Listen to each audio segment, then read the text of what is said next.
All right. Hello, everyone. I'm really excited about this workshop. Thanks for joining me. I think this will actually be really useful to all of you who are leaders in your organization or that any of you that just really want to work on your own motivation. All right, so we'll let people trickle in. And the way that this workshop is going to work is that we actually have pre-submitted questions. So I'm going to spend the first half of the 30 minutes kind of talking about these concepts. And then I'm going to use examples in the next kind of last 10 minutes. And I'll actually also answer questions. But if you have questions for me after this workshop, then feel free to message me on LinkedIn, or I should be able to pop up my contact info here as well. I'm not sure if the chat is working. That has been kind of finicky for me lately. So if it's not working, please feel free to message me and I will answer any questions. All right, so this is a 30-minute session. So I'm gonna go ahead and get started so that we can all make sure to respect our time.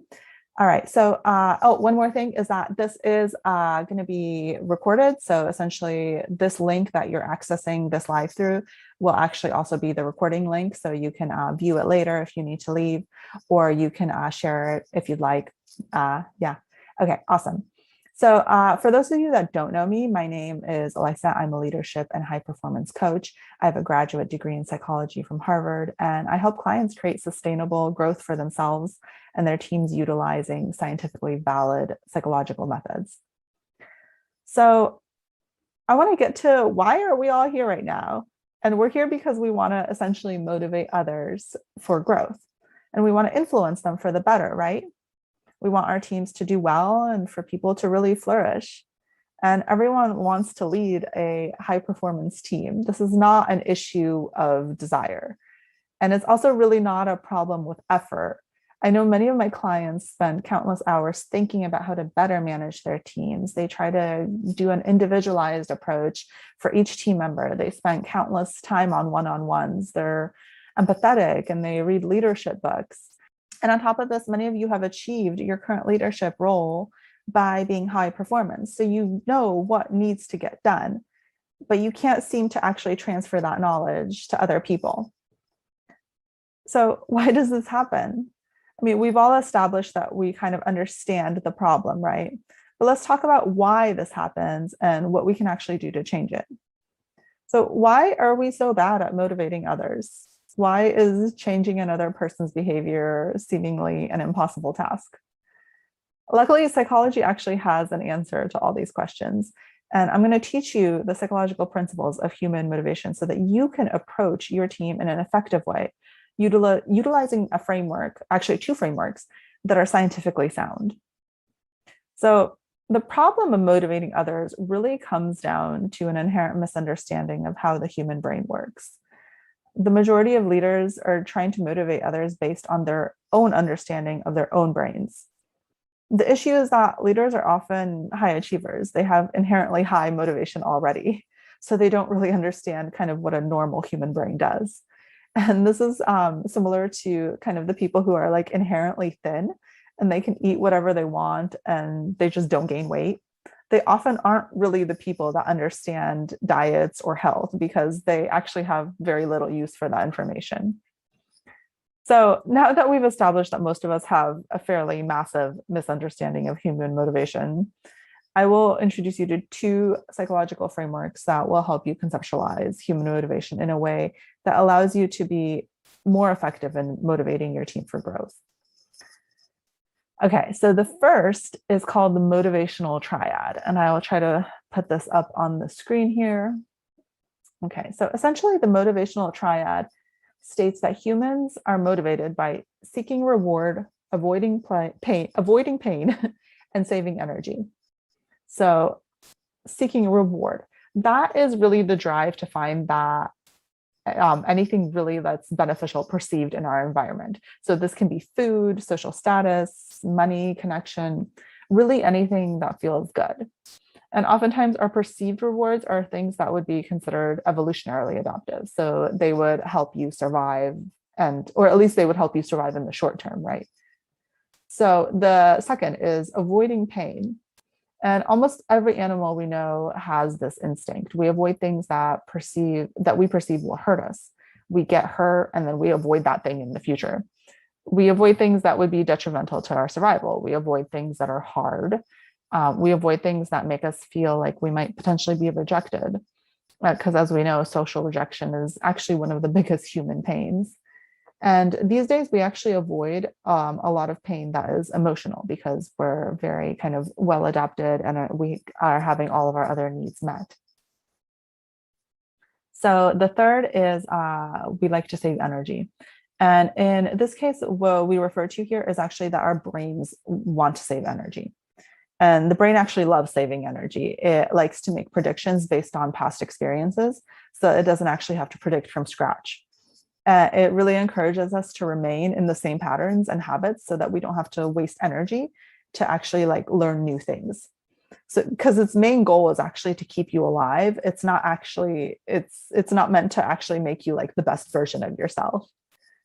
So if you're anything like me, you actually might think that this is kind of a pessimistic way of looking into things. You don't like see any room here for intrinsic motivation or values. And we kind of all want to really focus on those highest functions of human motivation and the human brain and like kind of the best of humanity. But what we often do is we actually ignore these basic principles. But this is where we really get into trouble, because if our directives and our communications are not centered around the motivational triad, then they're actually bound to confuse and even misdirect team and team motivation and kind of the motivation that your team has in relation to their goals. So let's talk about goals. Every goal we set really needs to be incredibly clear in how it will result in reward, avoid pain, and how it will be simple and easy. And let me repeat this. You will need to communicate goals that showcase a clear reward, little pain, and ease. And what's interesting is that we actually see oftentimes the opposite. What we typically see is really unclear team goals, like something like this will be hard and it will take a lot of time. And this project might actually get scrapped in the end because it doesn't matter that much. So of course, team members feel unmotivated. This is the type of structure that is literally the perfect recipe for people just not doing anything. And I just want to be clear here that people are not doing anything, not because they are lazy or incapable, but because they're actually intelligent human beings who have evolved to act based on perceived reward, perceived pain, and perceived energy expenditure. And the key word here is perceived. This is where, as a leader, you can really shine because you can help your team think about their goals in a way that aligns with their psychology. And I know coaching is becoming actually more and more widespread in many industries. And as a leader, I really want to encourage you to kind of conceptualize yourself as a coach to your team members. And this is really where our second framework can come in. And this is called the cognitive behavioral triad. So I'm going to try to put a picture of that up here on the screen as well. And the cognitive behavioral triad really says that thoughts cause feelings, which cause actions, cause behaviors. And again, this framework is a massive simplification, but it is actually really useful to conceptualize human motivation in this simplification because it actually helps us create better initiatives and better communications. So let's put a common workplace situation in the CBT model. Let's say our team is in charge of leading an exploratory project in a new technology, yet the team knows that there is a very high likelihood that this will not work, and it will probably not be utilized by the organization. Their thoughts might be something like, well, this work may not even matter. Then their emotion would be something like discouraged, and their action or behavior would be something like maybe procrastination or avoidance. And if we reference the motivational triad on this one, we can see that this thought would actually result in a lack of motivation. It does not align with any reward and it doesn't perceive a high amount of kind of pleasure or benefit. And it actually perceives a high amount of work. So really no rational person would act on these perceptions.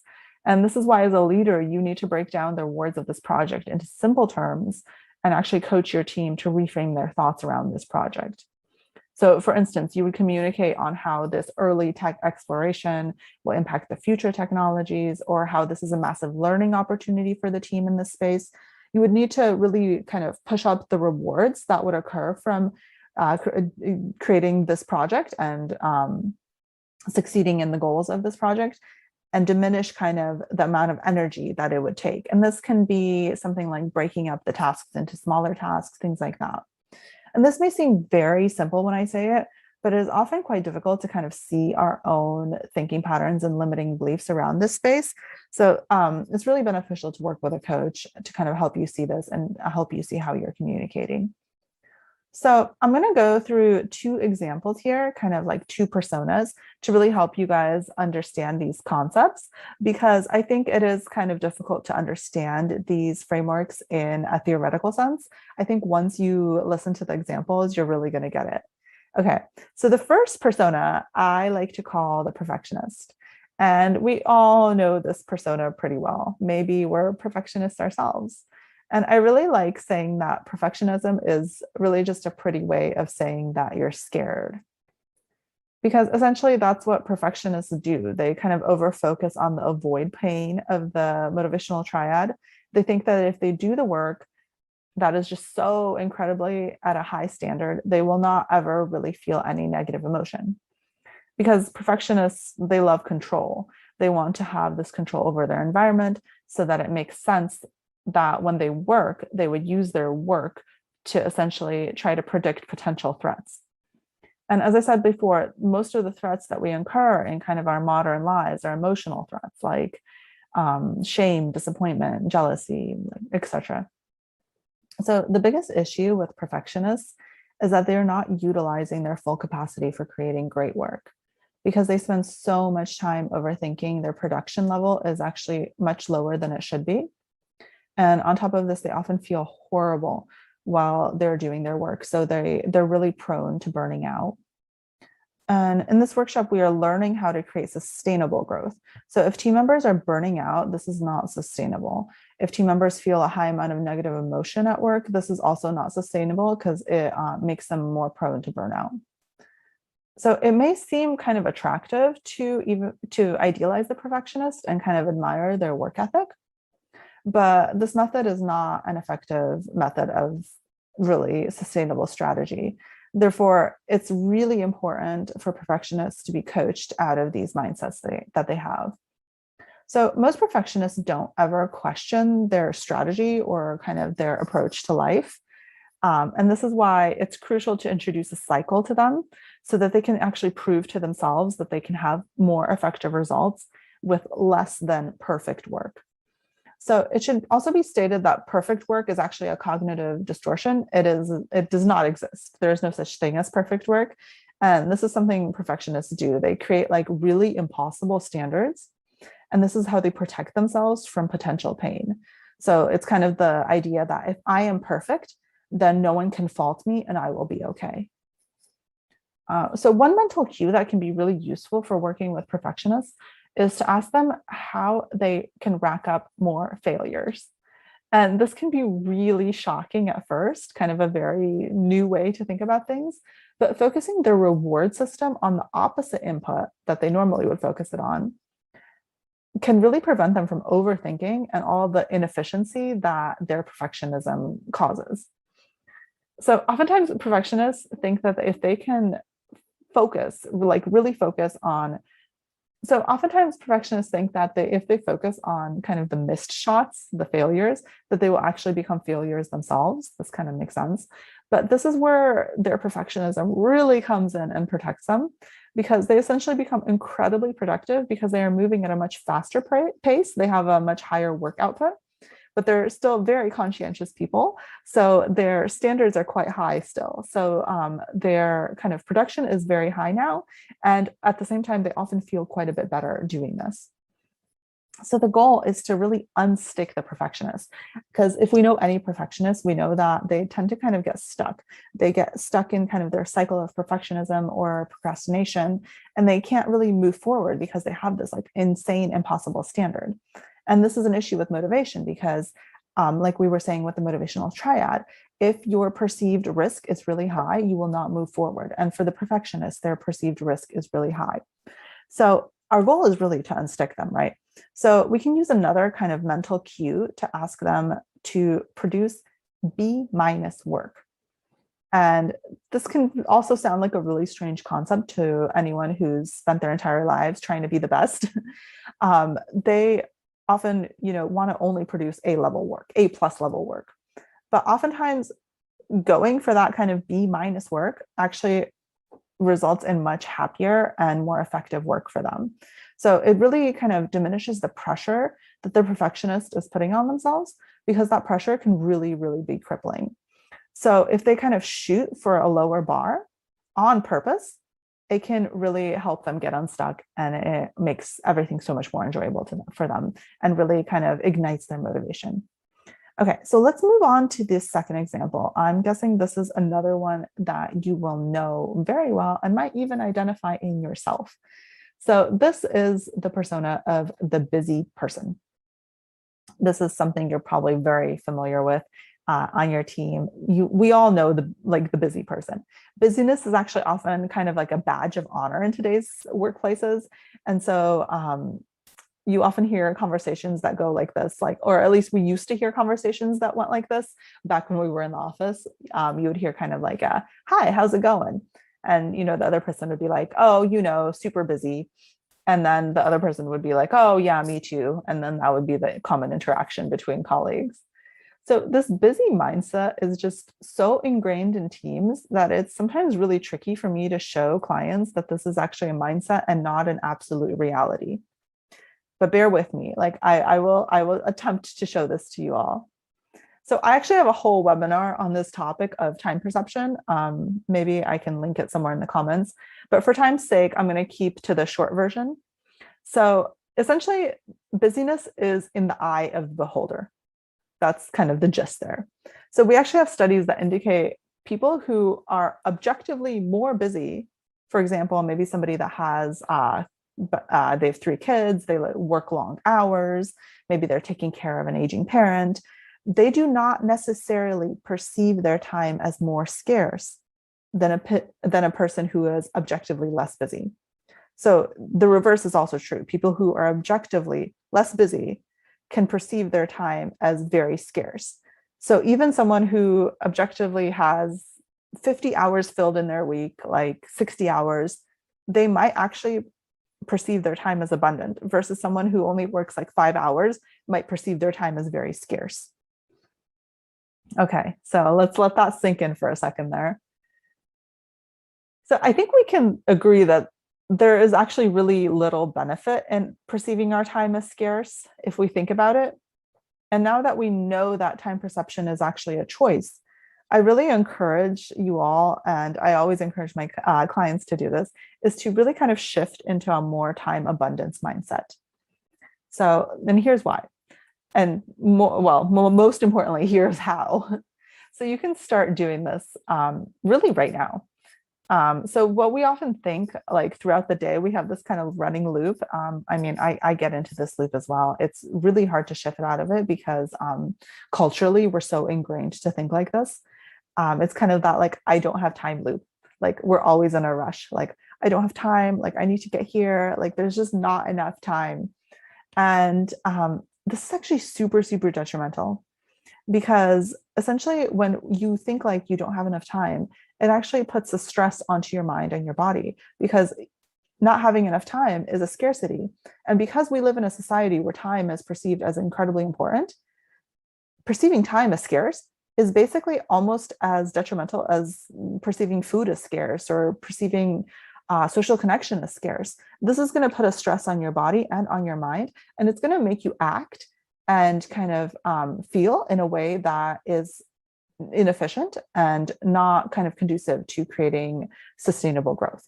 So what you would want to do is, when you kind of catch yourself thinking like, oh, I don't have enough time, I need to get there in time, blah, blah, blah. I often encourage people to say things like, I make time for the things that matter. And this is just one type of kind of mantra that you can kind of repeat in your head that would help you kind of shift into that time abundance mindset. But this will also help you shift into a solutions focused mindset that kind of perceives the abundance instead of getting stuck in that scarcity trap, right? So if you make times for the things that matter, if you make time for the things that matter, then you're going to start kind of looking out for all those places in your schedule where you can actually make time for the things that matter instead of just like getting stuck in that kind of like, I don't have time trap, right? So let's get back to kind of that persona of the busy team member. They're actually often really scattered and they have a hard time focusing. They might even be on an ADHD medication, which is actually highly prevalent in the tech world. And this all makes sense. Like, what emotion does the thought, I don't have enough time, make you feel? For me, it's like pure panic. Like, I feel like I'm like in very real danger. And we know in psychology that the stressed brain is not great at planning. It's not great at taking long-term perspectives or decisions. So this may be why we see the busy person kind of like task hop, and they never really actually finish anything that they start. They actually feel like they're in danger in their minds, and it makes sense that they would be frantic. So kind of like the perfectionist, the busy person tends to not enjoy work, and they're really prone to burnout as well. And focus is actually um, really difficult for them to achieve. And interestingly enough, focus is actually a really pleasurable state for our brain once we actually truly enter into it. So their busyness is actually robbing them from this beneficial experience. And if any of you know anything about flow, which is like a high state of focus, it's actually almost like a rejuvenating place for our brains to be. So they're not able to enter into that nice focus state and kind of get rejuvenated by it. So they're always kind of depleted, which is really detrimental. So in addition, it's actually really well documented. I'm sure most of you know this information, is that task switching is actually like a huge waste and we can't actually multitask. And when we when we task switch, we actually waste an inordinate amount of time, and it actually puts unnecessary stress onto our brains because we essentially have to carry more of a cognitive load. So now you might be thinking, what can we do for the busy person? Like, what do we do for someone like this? Well, I would actually suggest a very different strategy than for the perfectionist. The busy person is perceiving everything as incredibly hard. So if we think back to the motivational triad, it's all about perception. And so they perceive everything as incredibly hard because they don't have enough time. It's like they're trying to play the same video game that we're all playing, except they're on like the difficult mode. They're really suffering in kind of the save energy part of the motivational triad because they don't have enough of that resource. So the busy person needs to really learn to reframe their thoughts around time. And one incredibly effective way that you could do this is you can really model this as their leader. So this would mean that you would work to shift your own time perception and actually teach others how to think about time differently. You would have to essentially be like a bit of a time revolutionary, especially in kind of our busyness society. And the great news here is that humans are incredibly social creatures. So we can be influenced heavily by other individuals in our environment, especially the leaders in our environment. But the bad news here is that you will need to work on shifting your time perception and essentially try to reprogram that cultural programming you've had for probably several decades. But I really think it is like, it's worth it. Like, this work is so worth it. And this is really the path to sustainable growth. This is a solution that targets actually the root of the problem and not just some surface level issue. So I really encourage you to kind of, we make the making time almost like a new team mantra. Maybe something like, we make time is your new team mantra. And as the leader in your organization, you actually have an incredible amount of impact on your team members for the better. And this influence will not just create positive change in their work lives, it'll create positive change in all aspects of their lives, which is really a beautiful thing. Okay, so I hope that this was helpful to you all. I know that I took questions before the workshop, so if any of you still have questions, I really encourage you to message me on LinkedIn, or I will put my website here on the screen. Hopefully that will show up. And I'm always happy to talk to everyone. And if you're interested in working with a coach like myself, this is essentially what I do. I teach tools and skills to leaders to help them incorporate better practices for themselves and for their team members to create kind of better work lives and better home lives as well. So if you'd like to incorporate kind of these leadership tools in your work, then I invite you to book a client intro. I have a few open in the next coming weeks, and I will put that link up as well. And yeah, also if you're interested in these types of concepts and you kind of like learning about psychology and ways that you can utilize psychology to create better teams and better work environments, then I actually have a YouTube channel as well. It was kind of my pandemic hobby, but I put out a video every week kind of around these types of concepts, and they're usually around 10 minutes. So it's kind of a really great way to keep up with kind of tools and tricks that you can use in just kind of 10 minutes a week, which is something that we all can make time for, right? All right. So I will actually have another webinar coming up next month. So stay up to date and connect with me on LinkedIn. I love answering your questions and chatting with you all, especially if you book an intro session. I love seeing you all face to face. That's always fun for me. And I really want to thank you for attending. This was, I think, really fun. And I think we learned a lot. And I hope that you all will make time for the things that matter for you this coming week and have a wonderful rest of your week. All right. Take care, everyone.